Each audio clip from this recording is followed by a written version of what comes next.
ரொம்ப பேருக்கு கூட்டத்தில் பேசுகிறதுன்னா பயம். நமக்கு ஒன்றும் தெரியாதுன்னு மற்றவங்க நினச்சிடக்கூடாதுங்கிற எண்ணம் தான் இதுக்கு காரணம். ரொம்ப முக்கியமான ஒரு கூட்டம்னா பயமும் அதிகமாக இருக்கும்.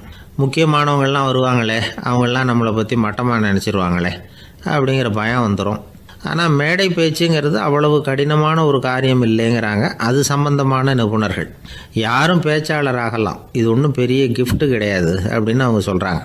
நீங்கள் ஒரு சிறந்த பேச்சாளர் ஆகணுமா அப்படின்னா அதுக்குன்னு சில ஆலோசனைகளை சொல்லி வச்சுருக்கிறாங்க அனுபவசாலிகள். முதல் ஆலோசனை என்னென்னா, உங்கள் பேச்சு எளிமையாக இருக்கணும். ஏதாவது ஒரு கருத்து அல்லது 2 கருத்து சொன்னால் போதும். 20 அல்லது 30 கருத்துக்களை சொல்லிகிட்டே போகக்கூடாது. 2வது ஆலோசனை, நீங்கள் என்ன பேச போகிறீங்கிறது முதல்ல உங்களுக்கு நல்லா புரியணும்.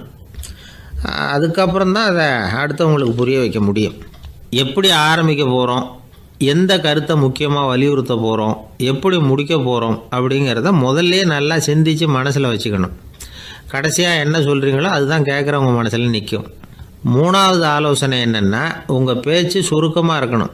ஒரு 15 நிமிஷம் பேசுகிறது ரொம்ப பொருத்தம். மணிக்கணக்கில் பேசிக்கிட்டு இருக்கிறது நல்லதில்லை.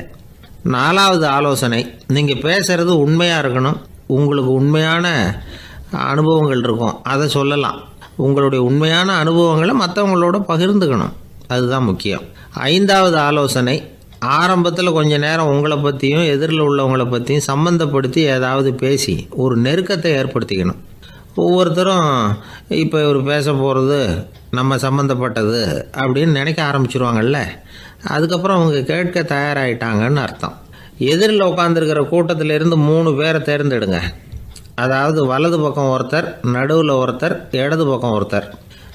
அதாவது உங்களை ரொம்ப கனிவாகவும் ஆர்வமாகவும் பார்க்குறவராக பார்த்து தேர்ந்தெடுத்துங்க மனசுக்குள்ளே. நீங்கள் பேசும்பொழுது என்ன பண்ணணும்னா, இவங்களை நேருக்கு நேராக மாறி மாறி பார்த்துக்கிட்டே பேசுனீங்கன்னா நீங்கள் ஏதோ ஒட்டுமொத்த கூட்டத்தையும் பார்த்து பேசுகிறதாக ஒரு உணர்வு அது ஏற்படுத்திவிடும். 6வது ஆலோசனை என்னென்னா, சொற்பொழிவுன்னா நீங்கள் பேசணும், படிக்கக்கூடாது. எழுதி படிக்கிறது நல்லா இருக்காது. குறிப்புகள் வேணும்னா வச்சுக்கலாம். படிக்கிறது பேப்பர்லேருந்து வர்றது மாதிரி இருக்கும், பேசுகிறது இதயத்திலேருந்து வர்றது மாதிரி இருக்கும். அப்புறம் 7வது ஆலோசனை சொல்கிறாங்க. அது என்னென்னா, மேடையில் ஏறி நின்ன உடனே இயல்பாக மூச்சை இழுத்து விட்டுங்க, இயல்பு நிலைக்கு வாங்க, அதுக்கப்புறம் இயல்பாக பேச ஆரம்பிக்கலாம் அப்படிங்கிறாங்க. இவ்வளவும் பேச்சு கலையில் வல்லுநர்களாக இருக்கிறவங்க சொல்லுகிற ஆலோசனைகள். இதையெல்லாம் கடைபிடிச்சா நமக்கும் அதுக்கும் வெகு தூரம்னு நினச்சிக்கிட்டு இருந்த ஒன்று இப்போ கிட்டத்தில் நெருங்கி வந்துடும். நாம் சொல்கிறபடியெல்லாம் அது கேட்கும். ஒரு பேச்சாளர், அவருக்கு சுருக்கமாகவே பேச தெரியாது. மேடையில் ஏற்றி விட்டுவிட்டா போதும், ஆரம்பிச்சிருவார், நிறுத்த மாட்டார், பேசிக்கிட்டே இருப்பார். ஒரு தடவை அவர் ஒரு கூட்டத்தில் ரொம்ப நேரம் பேசிக்கிட்டே இருக்கிறார். எதிரில் பொறுமை இழந்த ஒருத்தர் தன்னுடைய கை கடிகாரத்தை காட்டினார். அதை கவனித்த பேச்சாளர், மன்னிக்கணும், கை கடிகாரம் நான் கொண்டுகிட்டு வர மறந்துட்டேன், அதுதான் நேரம் போனதே தெரியல அப்படின்னு சொல்லியிருக்கிறார். இதுக்கு அவர் சொன்னாராம் கோபமாக, ஏய்யா கடிகாரத்தை தான் பார்க்க முடியல, மறந்துட்டேன், பக்கத்தில் மாட்டிருக்கிற கேலண்டரையாவது பார்க்கக்கூடாதா அப்படின்னாராம். என்ன சார் உங்கள் பையன் என்ன செஞ்சுக்கிட்டு இருக்கிறான் இப்போது அப்படின்னு கேட்டார் ஒருத்தர்.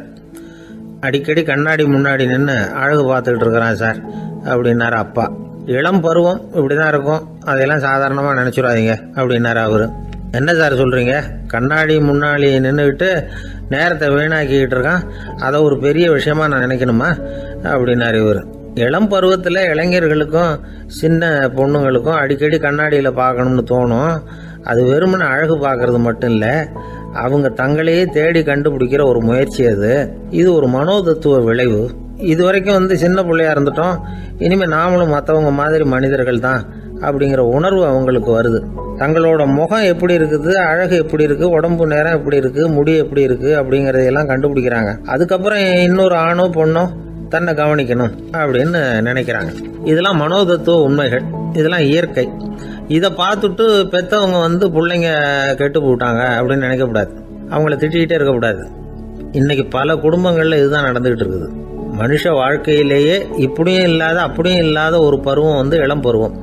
13லேருந்து 19 வயசுக்கு உட்பட்ட ஆண்கள் பெண்கள் இந்த வகையை சேர்ந்தவங்க, டீனேஜ் குரூப். இவங்கள சின்னவங்கன்னு நினச்சிட முடியாது, பெரியவங்கன்னு நினச்சிட முடியாது. இவங்க ரொம்ப சென்சிட்டிவ்.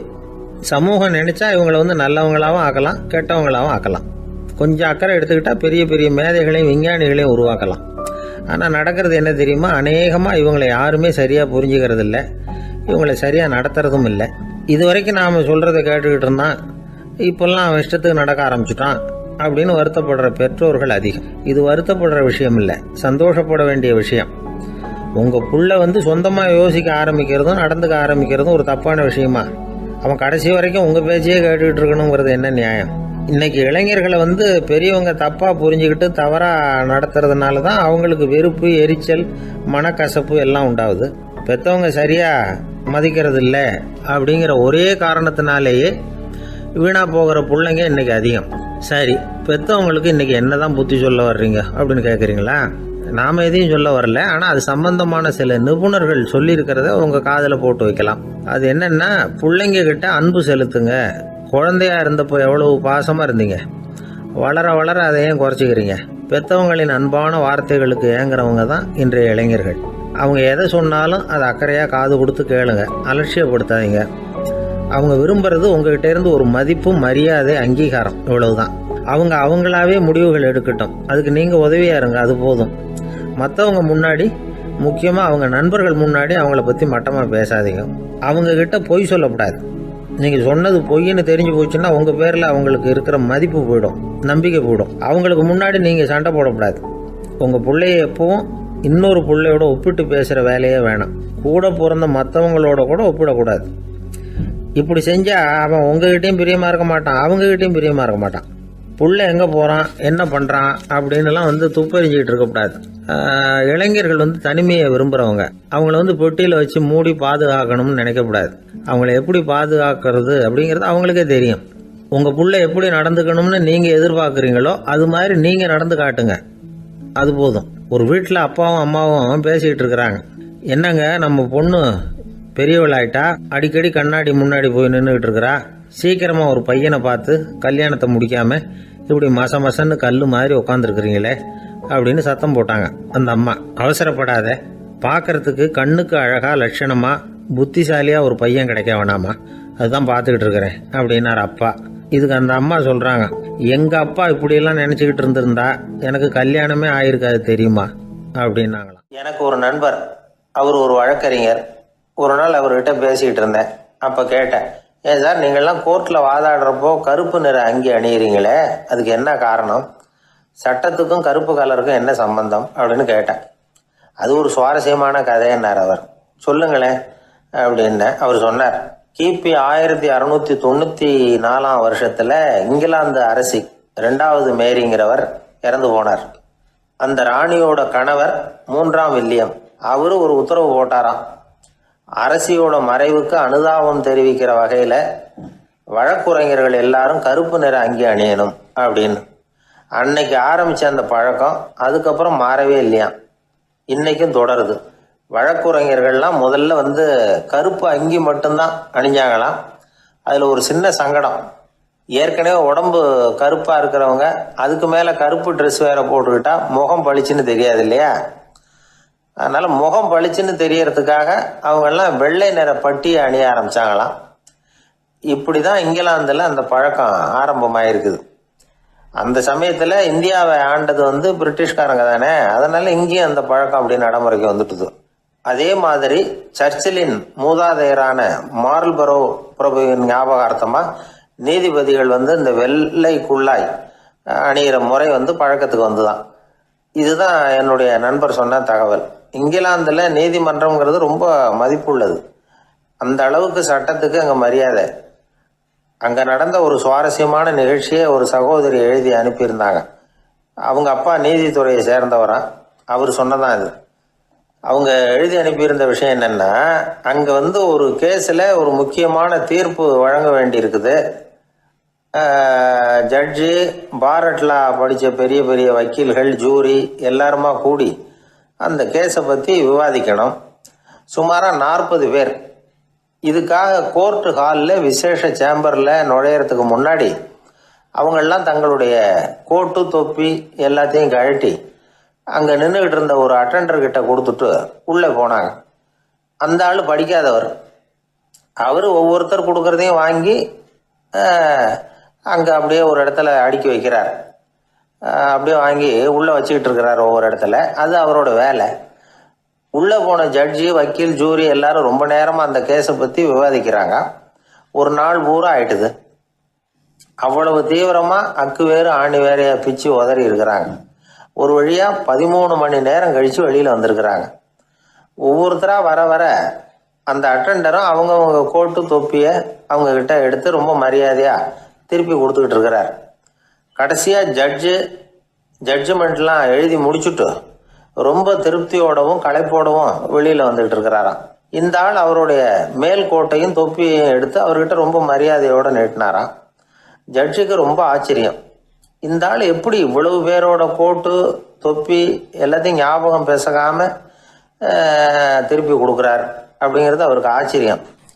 அதனால் அவர் அந்த ஆளை பார்த்து கேட்டாராம், ஏப்பா இந்த கோட்டை கொடுக்குறியே, இது என்னோடது தானா, என்னோடது தான்னு உனக்கு எப்படி தெரியும் அப்படின்னாராம். இதுக்கு அந்த பியூனு ரொம்ப பதவிசா பதில் சொன்னாராம், ஐயா இந்த கோட்டு ஹேட்டை உங்ககிட்ட வாங்கி மாட்டினேன், இப்போ திரும்ப உங்ககிட்ட தரணும், தந்துட்டேன், இதுதான் என்னோட வேலை, மற்றபடி இது உங்களோடதா இல்லையா அப்படிங்கிறதெல்லாம் எனக்கு தெரியாதுங்க அப்படின்னாராம். ஒரு சீடன் அந்த காலத்துல அஹிம்சைக்கு மரியாதை அதிகமா இருந்தது. இந்த காலத்துல இம்சைக்கு அதிக மரியாதை. ஒரு பெரியவர் இருந்தார். உண்மையை பத்தியும் சத்தியத்தை பத்தியும் நிறைய உபதேசம்லாம் பண்ணார். அது பிரகாரமே நடந்தார். அவர் பின்னாடி நிறைய கூட்டம்லாம் இருந்தது. சீடர்கள் அதிகமா இருந்தாங்க. அவர் கொள்கைக்கு மரியாதை இருந்தது. ஆனா காலப்போக்கில் அந்த மரியாதை குறைஞ்சி போச்சு. அவர் பின்னாடி போன கும்பலும் குறைஞ்சி போச்சு. இது ஏன்? இப்படி ஒரு கேள்வி கேட்டார் ஒருத்தர். அதுக்கு பதில் சொல்ல வந்தார் ஒருத்தர். அவரு ஒரு கதையை சொன்னார். சீக்கிய கதை. அதாவது மகான் குருநானக் உபதேசம் பண்ணிக்கிட்டு இருந்த காலம். அவர் பின்னாடி ஏகப்பட்ட கூட்டம் போற இடமெல்லாம் மக்கள் வெள்ளம் அவர் பின்னாடியே போயிட்டு இருந்ததுதான். அவர் எந்த ஊருக்கு போனாலும் எல்லாரும் பின்னாடியே போனாங்க. இந்த கூட்டத்தையும் அவங்க கிட்ட இருக்கிற ஆர்வத்தை போனார் ஒருத்தர். அவரு குருநானக்கோட நண்பர். அவர் நேரா போய் குருநானக்க பார்த்தார். ஆகா, உங்களுக்கு தான் எத்தனை 1000 சீடர்கள் அப்படின்னார். குருநானக் இதை கேட்டுட்டு லேசா சிரிச்சார். அவ்வளவுதான், பதில் எதுவும் சொல்லல. கொஞ்ச நாள் கழிச்சு குருநானக் ஒரு ஊரை விட்டுட்டு இன்னொரு ஊருக்கு புறப்பட்டார். ஆயிரக்கணக்கான ஜனங்கள் பின்னாடி போனாங்க. சும்மா போல குரு மகாராஜுக்கு ஜே அப்படின்னு கோஷம் போட்டுக்கிட்டே போறாங்க. ஒரு சாலை ஓரமா போய்கிட்டே இருக்கிறாங்க. திடீர்னு ஒரு இடத்துல ஆகாசத்துல இருந்து செப்பு காசுகள் மழை மாதிரி கொட்டுச்சு. கோஷம் போட்டுக்கிட்டு வந்தவங்க எல்லாம் பாதி பேர் உடனே கதைஞ்சு ஓடினாங்க. அவங்களுக்கு கிடைச்ச செப்பு காசையெல்லாம் பொறுக்கிக்கிட்டு மடியில கட்டிக்கிட்டு சொல்லிக்காம கொள்ளாம நழுவி போயிட்டாங்க. அவர் இதையெல்லாம் கவனிக்காம தொடர்ந்து போய்கிட்டே இருக்கிறார். அடுத்த ஊருக்கு போனார். அங்க மறுபடியும் ஒரு பணமழை. போன தடவை செப்பு காசு கொட்டுச்சு, இந்த தடவை இங்க வெள்ளி காசா கொட்டுது. இப்பவும் இருந்த கூட்டத்துல பாதி பேர் கும்பல் அப்படியே கலைஞ்சு ஓடி போய் முடிஞ்ச அளவுக்கு அதை பொறுக்கிட்டு அப்படியே ஓடிட்டாங்க. குருநானக் தொடர்ந்து போறார். இன்னொரு ஊர்ல மறுபடியும் பணமழை. இந்த தடவை வெறும் தங்க காசா விழுது. இதை பார்த்ததும் மீதி இருந்த கும்பலும் கலைஞ்சு ஓடி போய் தங்க காசை அள்ளிக்கிட்டு அம்பேல் ஆயிட்டுது. குருநானக் திரும்பி பார்த்தார். கடைசியா எஞ்சி இருந்தது ஒரே ஒரு சீடர் தான். செப்பு காசு, வெள்ளி காசு, தங்க காசு எதையும் பொருட்படுத்தாம இவர் பின்னாடியே வந்துகிட்டு இருக்கிறார். நீதான்ப்பா என்னுடைய உண்மையான சீடன் அப்படின்னு சொல்லி அவரை வாழ்த்தி அவர்கிட்ட தன்னுடைய பணிகளை ஒப்படைச்சாராம் குருநானக். அவ்வளவுதான் அந்த கதை. அதை கேட்டதும் உண்மைக்கு ஏன் மரியாதை குறைஞ்சு போச்சுங்கிறது புரியுது. நல்லவங்க பின்னாடி போற கூட்டம் குறையறதுக்கு இதுதான் காரணம். காசு தான் முக்கியம்னு நினைக்கிறவங்க அதிகமாயிட்டாங்க இந்த காலத்துல. காசு முக்கியம்தான், இல்லைன்னு சொல்லல. ஆனா காசு நமக்கு அடிமையா இருக்கணும். வேலைக்கார மாதிரி இருந்து வேண்டியதை வாங்கி கொடுக்கணும். நாம காசுக்கு அடிமையாயிடக்கூடாது. அப்படி ஆகும் பொழுதுதான் விவகாரம் ஆரம்பம். இந்த காலத்து குரு ஒருத்தர், அவருக்கு பின்னாடி ஏகப்பட்ட சீடர்கள் இருந்தாங்க. ஒரு காலத்துல ஒவ்வொரு கட்டத்துல ஒவ்வொருத்தரா நழுவி போயிட்டாங்க. இப்ப மிஞ்சி இருக்கிறது ஒரே ஒரு சீடன் தான். ரொம்ப பவ்யமா கையை கட்டிட்டு அவர் முன்னாடி உட்காந்துருக்கிறான். கடைசியில நீ மட்டுமாவது இருக்கியப்பா, அது போதும், நீ தான் எனக்கு உண்மையான சீடன் அப்படின்னாராம் குரு. அதுக்கு அந்த சீடன் சொல்லியிருக்கான், அப்படி இல்லைங்க சுவாமி, நீங்க இப்போ உட்காந்துக்கிட்டு இருக்கிற பீடத்துக்கு அடியில பெட்டியில பணம் வச்சிருக்கிறீங்க, அது எனக்கு தெரியும். அதனால நீங்க எப்போ எழுந்திரிச்சு அந்த பக்கம் போவீங்கன்னு பாத்துக்கிட்டு இருக்கிறேன் அப்படின்னானா. ஒரு ஊர்ல ஒரு துறவி இருந்தார், புத்த சமய துறவி. அந்த ஊர் மன்னன் அவரை பத்தி கேள்விப்பட்டிருக்கான். ஒரு நாள் புறப்பட்டு போனான். துறவியின் பாதங்களை தொட்டு வணங்கினான். அதுக்கப்புறம் சொன்னான், ஐயா, நான் உங்களை அரண்மனைக்கு அழைச்சிட்டு போறதுக்காக வந்திருக்கிறேன். இனிமே நீங்க இங்க எதுக்கு இருக்கணும் அப்படின்னானா. அவன் மனசுக்குள்ள என்ன நினைப்புன்னா, இவர் எங்க வர போறாரு, நான் ரொம்ப எளிமையானவன், எனக்கு எதுக்கு அரண்மனை வாசம்னு சொல்லி விடுவார் அப்படின்னு நினைச்சிருக்கான். ஆனா அந்த துறவி என்ன பண்ணார் தெரியுமா? அப்படியா, சரி போகலாம் வா. போய் உன் ரதத்தை கொண்டுட்டு வா, அரண்மனைக்கு போகும்பொழுது அதுக்கு தகுந்த மாதிரி ஆடம்பரமாக போகணும் அப்படின்னு விட்டாரான். துறவி இப்படி சொன்னதும் அந்த மன்னனுக்கு மனசுக்குள்ள சந்தேகம் வந்துட்டுது. இவர் உண்மையிலேயே துறவி தானா, ஏமாத்து பேர் வழி மாதிரி தெரியுதே அப்படின்னு நினச்சிருக்கான். இருந்தாலும் இனிமேல் என்ன பண்ணுறது, சொல்லியாச்சு. ரதத்தை கொண்டுகிட்டு வந்தான். துறவி ஏறி உக்காந்தார். பக்கத்தில் ராஜா. அவர் ரொம்ப உற்சாகமாக வரார். இவன் ரொம்ப சோர்ந்து போய் வரான். துறவி மரத்தடியிலேயே வாழ்ந்து பழக்கப்பட்டவர், அரண்மனையில் எளிமையாக ஒரு இடத்துல உட்காந்துக்குவார் அப்படின்னு நினச்சான். ஆனால் அப்படி இல்லை. அரண்மனைக்கு வந்த உடனே அந்த துறவி அதை கொண்டுட்டு வா இதை கொண்டுட்டு வான்னு சொல்லி உத்தரவு போட ஆரம்பிச்சுட்டார். அரண்மனையில் இருந்தால் அரசனை மாதிரி இருக்கணும் அப்படிங்கிறார். ராத்திரி பூரா சௌரியமாக தூங்கினார். பகலில் அரண்மனை தோட்டத்தில் உலாவ வேண்டியது, நீச்சல் குளத்தில் குளிக்க வேண்டியது, இப்படியே பொழுது போக்கிட்டு இருக்கிறார். அந்த அரண்மனையில் துறவி மகிழ்ச்சியாக இருக்கிறார். மன்னனால் அப்படி இருக்க முடியல. அவருக்கு எந்த கவலையும் இல்லை, இவனுக்கு அரசாங்க கவலைகள். துறவி அப்படி இருக்கிறத இவனால் தாங்கிக்க முடியல. ஒரு நாள் அவர்கிட்டே போய், நான் உங்ககிட்ட கொஞ்சம் பேசணும் நானா. துறவி பார்த்தார். நான் இந்த அரண்மனைக்கு வரும்பொழுதே நீ என்னமோ என்கிட்ட கேட்கணும்னு நினைச்ச. ஏன் காலதாமதம்? நீ அனாவசியமாக உன்னையே தொந்தரவு பண்ணிட்டு இருக்கிற. நீ கவலையாக இருக்கேங்கிறது எனக்கு புரியுது. நான் மரத்தடியில் இருந்தப்போ கூட என்னை அடிக்கடி சந்திச்சுக்கிட்டு இருப்பேன். ஏதாவது விளக்கம் கேட்கறது உண்டு. இங்கே வந்த பிறகு என்னை சந்திக்கிறது கூட அபூர்வமாக போயிட்டுது. நீ இப்போ என்ன கேட்க போறேங்கிறது எனக்கு தெரியும், இருந்தாலும் கேள் அப்படின்னாராம். வேற ஒன்றும் இல்லைங்க, இப்போ உங்களுக்கும் எனக்கு என்ன வித்தியாசம்? 2 பேரும் அரண்மனையில் தான் இருக்கிறோம். நீங்கள் மகிழ்ச்சியாக இருக்கிறீங்க, நான் அப்படி இருக்க முடியல. இவ்வளவுக்கும் நீங்கள் முன்னாடி இருந்தது மாதிரி இல்லை. தினமும் தங்க தேர் கேட்குறீங்க, உயர்தரமான ஆடைகள் அணிகிறீங்க, சுவையான சாப்பாடு. இப்படி இருக்கிறப்போ உங்களுக்கும் எனக்கு என்ன வித்தியாசம்? இதுதான் மன்னனுடைய கேள்வி. இதுக்கு பதில் சொல்கிறேன், என் கூட புறப்பட்டு வா, இந்த நகரத்துக்கு வெளியில் போவோம் அப்படின்னு சொல்லி அரசனை கூப்பிட்டுக்கிட்டு ஊர் எல்லைக்கு சேர்ந்தார் துறவி. அங்கே போய் சொன்னார், இதை பாருப்பா, இந்த இடத்த தான் தேடிக்கிட்டு இருந்தேன். இனிமே நான் திரும்பி வரப்போறதில்ல. நீ என்னோட வர்றியா திரும்பி போறியா அப்படின்னார். நான் எப்படிங்க உங்கள் கூட வர முடியும்? என்னுடைய நாடு, என்னுடைய சொத்துக்கள், மனைவி, மக்கள் எல்லாத்தையும் விட்டுட்டு எப்படிங்க வர்றதுன்னா. இப்போ அந்த துறவி சொன்னார், இப்போ வித்தியாசத்தை தெரிஞ்சுக்கிட்டியா? நான் அரண்மனையில் இருந்தேன், எல்லா வித பொருள்களும் உடையவனாக இருந்தேன். ஆனால் எதையும் சொந்தம் கொண்டாடுறவனா இருக்கல. ஆனால் நீ அப்படி இல்லை, எல்லாத்தையும் சொந்தம் கொண்டாடிக்கிட்டு இருக்கிற. இதுதான் நமக்குள்ள வித்தியாசம் அப்படின்னு சொன்னார். அரண்மனை ஆடைகளை அப்படியே களைஞ்சார், அரசங்கிட்ட கொடுத்தார். உன்னுடைய ஆடைகளை நீயே வச்சுக்கோன்னார். அவர் பாட்டுக்கு நடந்து போனார், திரும்பியே பார்க்கல. அரசனுக்கு அப்பதான் தன்னுடைய அறியாமை விளங்குச்சான்.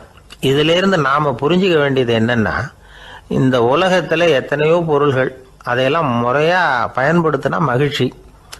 அதை விட்டுட்டு அதுக்கெல்லாம் சொந்தம் கொண்டாட ஆரம்பிச்சா கவலை. நம்ம ஆட்கள் சொந்தம் கொண்டாடுற விதமே தனி.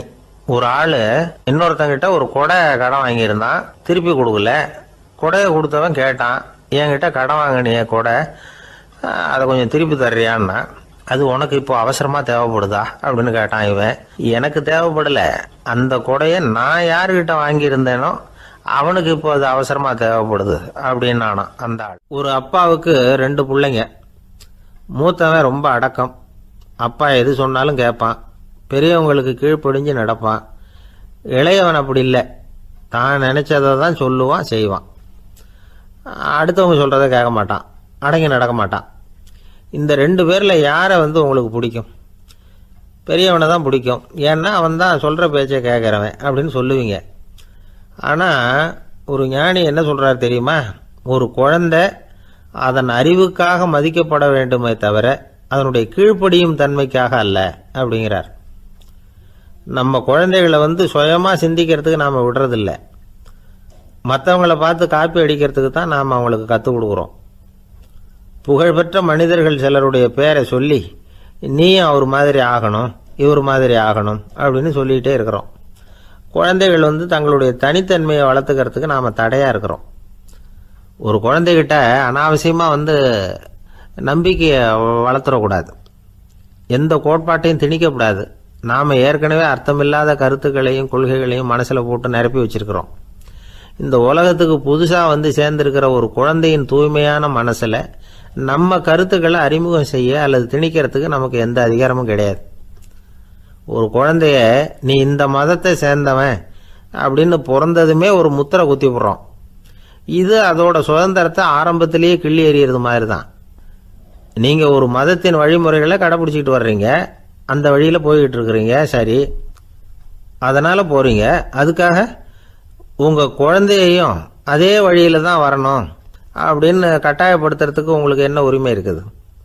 அந்த குழந்தை சுயமாக சிந்திச்சு ஒரு முடிவுக்கு வரட்டுமே, அதுக்கு நீங்கள் ஏன் தடையாக இருக்கிறீங்க? நமக்கு உண்மையிலேயே நம்ம குழந்தை மேலே அன்பு இருந்தால் இது மாதிரி திணிப்பு வேலைகளை செய்யக்கூடாது. திணிப்பு வேலைகளிலிருந்து குழந்தைகளை காப்பாற்றினா போதும். அதுதான் ரொம்ப முக்கியம். அடுத்த தலைமுறை அற்புதமான தலைமுறையாக உருவாகும். நாம் தான் சாதி மத சங்கடங்களில் மாட்டிக்கிட்டு தவிக்கிறோம். அவங்களாவது சாதி மத வேறுபாடு இல்லாத சமுதாயத்தை பார்க்கட்டுமே, அந்த சௌகரியங்களை அனுபவிக்கட்டுமே. அதுக்கு நாம் என்ன செய்யணும்னா ஒன்றும் செய்யாமல் இருந்தால் போதும். ஒரு குழந்தைகிட்ட நம்ம கருத்தை திணிக்கும் பொழுது என்ன ஆகுது தெரியுமா? அது அவனை அவங்ககிட்ட இருந்தே அப்புறப்படுத்தி விடுது. அவனுடைய தனித்தன்மையை அழிச்சுடுது. அவனை ஒரு எல்லைக்குள்ளே திணிச்சுடுது. இதெல்லாம் அன்புங்கிற பேரால் பெற்றோர்கள் செய்கிற தப்பு. இதெல்லாம் கேட்டுக்கிட்டு இந்த காலத்தில் அப்பா ஒருத்தர் சொன்னார், நான் கருத்துக்களை எல்லாம் என் பையன்கிட்ட திணிக்கிறது இல்லைங்க, ஆனால் அதிகமாக சாப்பிட சொல்லி கட்டாயப்படுத்துவேன் அப்படின்னார். உங்கள் வீட்டு சமையல் அவ்வளவு நல்லா இருக்குமான்னு கேட்டாங்க. நல்லா இருந்தால் நான் ஏன் அவனை சாப்பிட சொல்லி கட்டாயப்படுத்த போகிறேன் அப்படின்னார். கிபி 1078 மார்ச் மாதம் 19 திங்கட்கிழமை அதிகாலை நேரம் ஒரு குழந்தை பிறந்தது. எங்க தெரியுமா? காஸ்பியன் கடலுக்கு தெற்கே பாரசீக மொழி வழங்கிய தபரிஸ்தான் மாநிலத்துல ஜீலான்கிற புனித நகர், அதோட புறநகர் பகுதியில் உள்ள நீப்புங்கிற ஊர்ல தான் அந்த குழந்தை பிறந்தது. அந்த இடம் இப்போ ரஷ்யாவில் இருக்கு. அந்த குழந்தை யாருன்னு நினைக்கிறீங்க? அதுதான் முஹித்தீன் பெருமான், ஆன்மீக சாதனைகள் புரிந்த மகான் முஹித்தீன் ஆண்டகை. தன்னுடைய 18வது வயசுல உயர்கல்விக்காக ஜீலான் நகரத்தை விட்டு பகுதாத் நகரத்துக்கு புறப்பட்டு போறார். இளம் பிராயம் தானே, அதனால துணைக்கு ஒரு வர்த்தக கூட்டத்தோட சேர்ந்து போயிட்டு இருக்கிறார். ரொம்ப தூரம் போகணும். ஒவ்வொரு இடமா தங்கி தங்கி போயிட்டு இருக்கிறாங்க. ஒரு இடத்துல ஒரு கொள்ளை கூட்டம் பயங்கரமான ஆயுதங்களோட அவங்கள வழிமறிச்சுட்டுது. அந்த வர்த்தக கூட்டம் வச்சிருந்த பொருள்களை எல்லாம் அவங்க பறிச்சு விடுறாங்க. இவங்களும் பயந்துகிட்டு இருந்தது எல்லாத்தையும் அவங்க கிட்ட கொடுத்துடுறாங்க. முஹித்தீன் ஆண்டகை மட்டும் இதையெல்லாம் பார்த்துக்கிட்டு தனியா ஒதுங்கி நிற்கிறார். ஒரு 18 வயசு பையன் மட்டும் இப்படி தனியா அநாத சிறுவன் மாதிரி நின்றுட்டு இருக்கிறத அந்த கொள்ளை கூட்டத்தில் இருந்த ஒருத்தன் பாக்குறான். கிட்ட நெருங்கி வர்றான். அலட்சியமாகவும் கிண்டலாகவும் உங்ககிட்ட ஏதாவது இருக்குதா அப்படின்னு கேட்கறான். இவங்கிட்ட என்ன இருக்க போகுது அப்படிங்கிற நம்பிக்கையில அவன் அப்படி கேட்கறான். உடனே இவரு இருக்குதே, என்கிட்ட 40 தீனார் இருக்கு அப்படிங்கிறார். இப்படி சொல்லியும் அந்த கொள்ளைக்காரனுக்கு நம்பிக்கை வரல. என்னடா விளையாடாத, பொய் சொல்லாத, உண்மையை சொல்லு அப்படிங்கிறான் அவன். உண்மையைத்தான் சொல்றேன், என்கிட்ட 40 தீனார் இருக்கு அப்படிங்கிறார் இவர். எங்க வச்சிருக்கிற அப்படின்னு கேக்குறான். சட்டையின் விழாப்புறத்துல உள்ள பகுதியில அதை வச்சு தச்சிருக்கிறாங்க அப்படின்னு உண்மையை சொல்றார். உடனே கொள்ளை கூட்ட தலைவன் அதை கத்தியால கீறிப்பார் அப்படின்னு உத்தரவு போடுறான். அந்த சட்டையை கிழிக்கிறாங்க. உள்ள இருந்து 40 பொற்காசுகளும் பொல பொலன்னு கீழே கொட்டுச்சு. அதை பார்த்த உடனே அந்த கொள்ளை கூட்ட தலைவன் மலைச்சு போய் நின்னுட்டான். காசை பார்த்துட்டு அவன் மலைச்சு போகல, பொய் பேசாத அந்த பையனோட நேர்மையை பார்த்துட்டு அவன் அப்படி நின்னான். மெதுவா அந்த பையன் கிட்ட வந்தான். ஏன்பா, நீ என்ன பணக்கார குடும்பமா அப்படின்னு கேட்டான். அப்படிலாம் இல்ல, எனக்கு அப்பா இல்ல, அம்மா மட்டும்தான் உண்டு. எங்க அப்பா எனக்குன்னு விட்டு போன சொத்தே இந்த 40 தீனார் தான் அப்படின்னாரு இவர். அப்படி இருந்துமா உண்மை பேசணும்னு ஆசைப்பட்டேன், என்கிட்ட ஒண்ணும் இல்லைன்னு ஒரு வார்த்தை சொன்ன உன்னை விட்டுருப்போமே அப்படின்னா அவன். அப்படி இல்லைங்க, நான் இறைவன் திருநாமத்தை அறியக்கூடிய கல்வி ஞானத்துக்காக இப்ப போயிட்டு இருக்கிறேன். இறைவன் திருநாமத்தை உச்சரிக்க வேண்டிய நாவால பொய் பேசக்கூடாதுன்னு எங்க அம்மா சொல்லியிருக்கிறாங்க. அதனால நான் எப்பவுமே பொய் சொல்ல மாட்டேன் அப்படின்னு என்னுடைய தாய்க்கு வாக்கு கொடுத்திருக்கிறேன் அப்படின்னார் அவர். முஹித்தீன் பெருமான் வார்த்தைகளை கேட்ட அந்த கொள்ளையர்கள் மனம் திருந்தி நல்லவங்களா ஆயிடுறாங்க. அந்த கொள்ளையர் தலைவன் பிற்காலத்துல ஒரு பெரிய மகான் ஆயிடுறார். பெரியவர்கள் வாழ்க்கையில நடக்கிற இது மாதிரி சம்பவங்கள் தான் நாம நல்ல விதமா வாழறதுக்கு துணையா இருக்கும். அந்த காலத்துல கொள்ளையர்களே பெரியவங்க செயலை பார்த்து மனம் திருந்தி இருக்கிறாங்க. இந்த காலத்துல யார் இப்படி இருக்கிறா? இந்த காலத்துல மகான் ஒருத்தரை பார்த்தேன், எனக்கு வேண்டியப்பட்ட மகான். ஏங்க நீங்களும் மகான் ஆகிறதுக்கு முன்னாடி கொள்ளை அடிச்சுட்டு இருந்தீங்களா அப்படின்னு கேட்டேன். அவர் மெதுவா கண்ணை திறந்து என்ன நிமிந்து பார்த்தார். அப்படி இல்லப்பா, நான் கொள்ளை அடிக்கிறதுக்காகத்தான் மகானாவே ஆகி இருக்கிறேன் அப்படின்னு சொல்லிவிட்டு மறுபடியும் கண்ணை மூடிட்டார். மனிதர்கள்ல சில பேரு ரொம்ப வித்தியாசமா நடந்துக்குவாங்க. மற்றவங்களுக்கு அது ரொம்ப ஆச்சரியமா கூட இருக்கும். அந்த ஆள் ஒரு மாதிரி பார்த்து நடந்துக்கோ அப்படின்னு கூட சொல்றது உண்டு. இவங்களை பார்த்து நாம பித்து குளியும்போம். உளவியல் இவங்களை எக்ஸென்ட்ரிக்ஸ் அப்படின்னு சொல்லுது.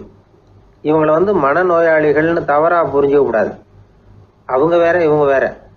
எக்ஸென்ட்ரிக்ஸ் பத்தின சில விவரங்கள் ஒரு புத்தகத்தில் இருக்கு. அதாவது ஸ்காட்லாந்துல ஒரு உளவியல் மருத்துவர் அதை எழுதியிருக்கிறார். அவர் பேரு டாக்டர் டேவிட் வீக்ஸ். அவருக்கு ஒரு உதவியாளர் இருந்தாராம். அவர் பேரு கேட் வுட். இவங்க 2 பேரும் சேர்ந்து இங்கிலாந்து பூரா சுற்றி பார்த்துருக்காங்க. 3 வருஷம் சுற்றினாங்களாம். நான் சொன்னது மாதிரி ஒரு மாதிரியாக இருக்கிற ஆசாமிகள் பல பேரை சந்தித்து பேசி அவங்கள பற்றி ஆய்வுலாம் நடத்தியிருக்கிறாங்க. அப்படி நடத்தி அதை ஒரு புஸ்தகமாக எழுதியிருக்கிறாங்க. நிறைய பேசி பார்த்துட்டு அவங்க சொல்லியிருக்கிறத கேட்டால் ரொம்ப ஆச்சரியமாக இருக்குது. நாம் இவங்களை பார்த்து பித்துக்குழிங்கிறோம், எக்ஸென்ட்ரிக்ஸ் அப்படின்னு சொல்கிறோம், கிண்டல் கூட பண்ணுறோம். ஆனால் அவங்களோட அறிவு ரொம்ப தெளிவானதான். இந்த ஆராய்ச்சியாளர்கள் சொல்கிறாங்க. அவங்க உடல் நலமும் ரொம்ப நல்லா இருக்குதான், உடம்புலையும் எந்த கோளாறும் இல்லையா. அவங்களுக்கு மகிழ்ச்சியும் அதிகமாக, ஆயுளும் அதிகமாக. அவங்களில் பல பேர் என்ன சொல்கிறாங்கன்னா, நீங்கள் நினைக்கிறது மாதிரி இல்லை நாங்கள், ஆனால் நாங்கள் மற்றவங்கள்லேருந்து வேறுபட்ட தன்மை உள்ளவங்க அப்படிங்கிறத ஒத்துக்கிறாங்களாம். இந்த உலகம் பிறந்ததுலேருந்தே இப்படிப்பட்ட வித்தியாசமான ஆசாமிகளும் பிறந்திருக்கிறாங்க. சரி, அப்படிப்பட்டவங்க எப்படி இருப்பாங்க? இப்போ ஒரு மகாராஜா தன்னோட நாய்க்கு லட்சக்கணக்கில் பணம் செலவு பண்ணி கல்யாணம் பண்ணி வச்சிருக்கிறார். ஒரு கோடீஸ்வரர் தான் வளர்த்துக்கிட்டு இருந்த பூனைகளுக்கு தன்னோட சொத்து பூராவை எழுதி வச்சிருக்கிறார். இது மாதிரி ஒருத்தர் 2 பேர் இல்லை, நிறைய பேர் உண்டு. சில பேர் எப்படி தெரியுமா, அவங்களுக்கு வசதியில் எந்த குறையும் இருக்காது. வீடு, காரு, பணம் எல்லாம் தாராளமாக இருக்கும். அப்படி இருந்தாலும் அவங்கக்கிட்ட ஒரு பழக்கம் இருக்கும். யாராவது ஒரு நண்பர் வீட்டு விசேஷத்துக்கு போயிருப்பார், இல்லைன்னா ஒரு கடைக்கு போயிருப்பார். அவங்க ரொம்பவும் மரியாதையாக வரவேற்று எல்லாம் பண்ணிகிட்டு இருப்பாங்க. ஆனால் இவர் அவங்களுக்கு தெரியாமல் ஏதாவது ஒரு பொருளை திருடி பாக்கெட்டில் போட்டுட்டு வந்துடுவார். அப்படி வந்தால் தான் இவருக்கு திருப்தி. பல பேர் அவங்க வளர்த்த பிராணிகளுக்கு பளிங்கு கல்லால் சமாதி கட்டி வச்சிருக்கிறாங்க. இப்படிலாம் பண்ணுறாங்க. பல பேர் அவங்களுக்கு பிடித்தமான ஒருத்தர் எப்படியோ அதே மாதிரி தலைமுடி, தாடி வச்சுக்கிறது, உடை உடுத்திக்கிறது, மலை குகையில் போய் குடியிருக்கிறது, இப்படி எவ்வளவோ வினோதமான நடவடிக்கைகள். இவங்களையெல்லாம் ஆய்வு பண்ணின டாக்டர் வீக்ஸ் என்ன சொல்றாரு தெரியுமா? பொதுவாக இவங்க உயர்ந்த புத்திசாலிகளாக இருக்கிறாங்க. ஒருமைப்பட்ட மனம், கருமையுமே கண்ணான பண்பு, தனிமையை நாடுற மனப்பான்மை எல்லாம் இவங்களுக்கு உண்டு.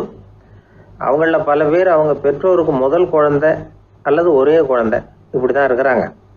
இது மாதிரியானவங்க பெண்கள் 1 பங்குன்னா ஆண்கள் 2 பங்கு.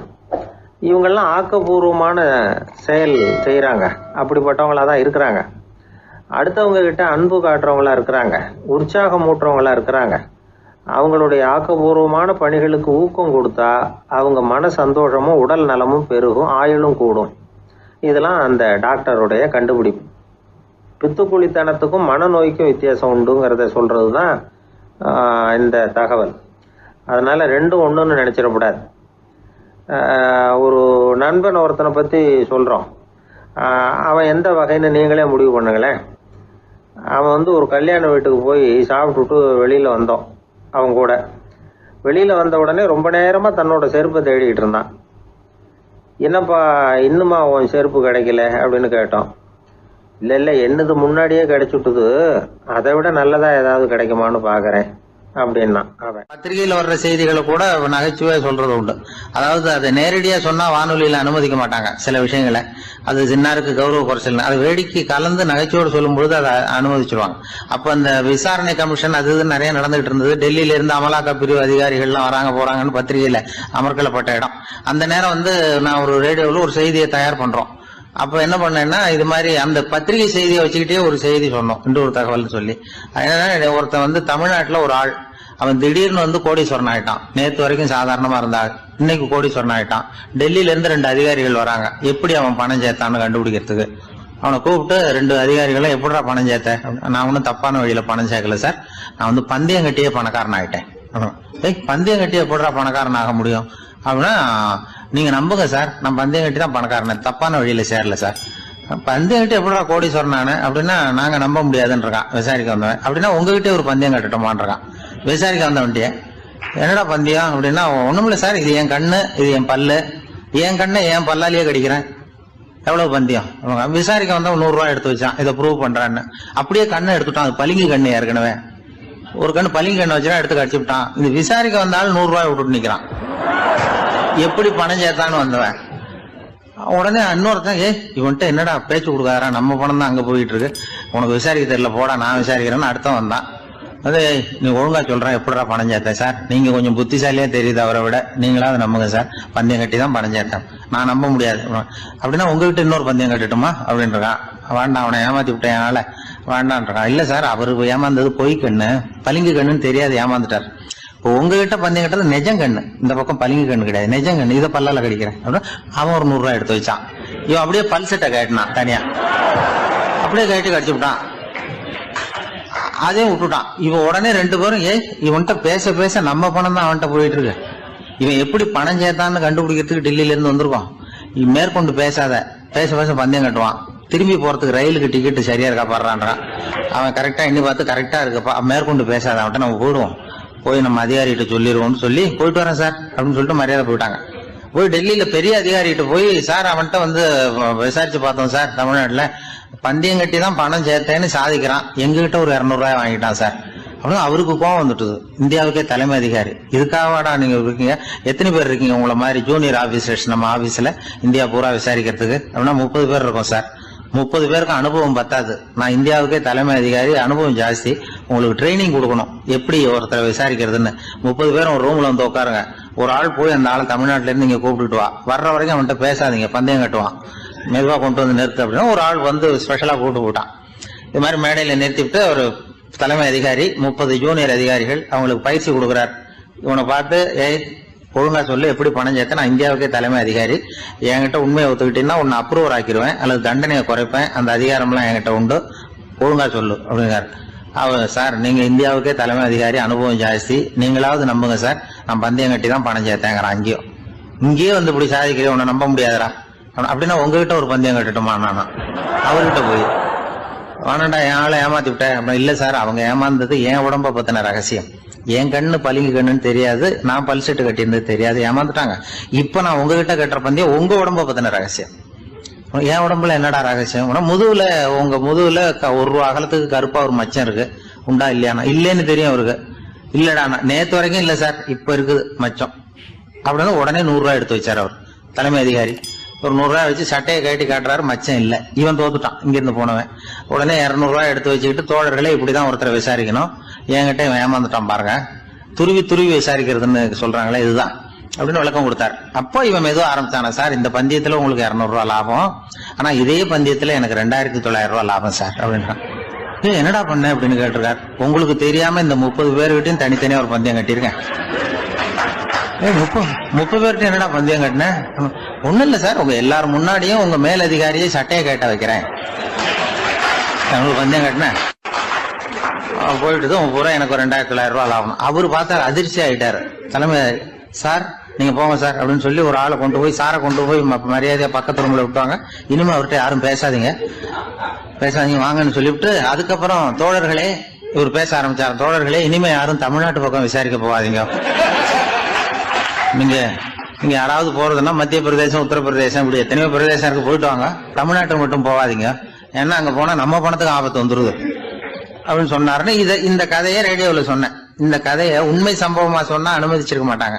இந்த நகைச்சுவைக்கு உள்ள மரியாதை என்னன்னா, அது ஒரு கதை மாதிரி உண்டு பண்ணி இப்படி சொன்னதும், இதுல என்ன என்னுடைய விசேஷம்னா, இந்த ஸ்கிரிப்ட வாங்கிட்டு வர சொல்லி மந்திரியினுடைய பிஏ வந்தார். ஒரு மந்திரி அப்ப இருந்தவர், அவர் பிஏ அடிக்கடி வருவார். வந்து இந்த போன நேற்று முந்தா நாள் ரேடியோவில் சொன்ன அந்த இன்னொரு தகவல் காப்பி ஒண்ணு வாங்கிட்டு வா அப்படி இப்படின்னு கூப்பிடுவார். மேடையில பேசுறதுக்கு எங்களுக்கு தேவை, உபயோகப்படும்னு கேட்பார். அவரு இந்த நிகழ்ச்சி வந்தப்போ உடனே அன்னைக்கு வந்துட்டார் அந்த பிஏ. இன்னைக்கு காலையில சொன்னீங்களே சார், மந்திரி கேட்கிறாரு மேடையில பேசுறதுக்கு அப்படின்னு. நான் அப்பதான் ஆச்சரியப்பட்டேன். பாருங்க, இந்த நகைச்சுவைக்கு உள்ள மரியாதை. அவரே கேட்கிறார், சொல்லப்பட்டதே அவரை பத்தி தாங்கிறது தெரியாம அவரே எப்படி சொல்ல, அதுதான் சிரிப்புக்குள்ள மரியாதைங்கிறது. அது யாரை பத்தி சொல்றோமோ அவருக்கு தெரியாம கூட சொல்லலாம் அதை. அப்படி இது உண்மையில நடந்த சம்பவம். அந்த அமைச்சர் இப்ப இல்ல, உயிரோட எல்லாம் இப்ப இருந்து வாங்கிட்டு இருந்தாங்க. திருநெல்வேலி மாவட்டத்துல கோவில்பட்டிக்கு பக்கத்துல உள்ள ஊர் கடம்பூர். காமராசர் முதலமைச்சரா இருந்த காலம். கடம்பூர்ல ஒரு பள்ளி சீரமைப்பு மாநாடு நடக்குது. அந்த பக்கத்துல உள்ள பள்ளிக்கூடம்லாம் அதுல கலந்துக்குது.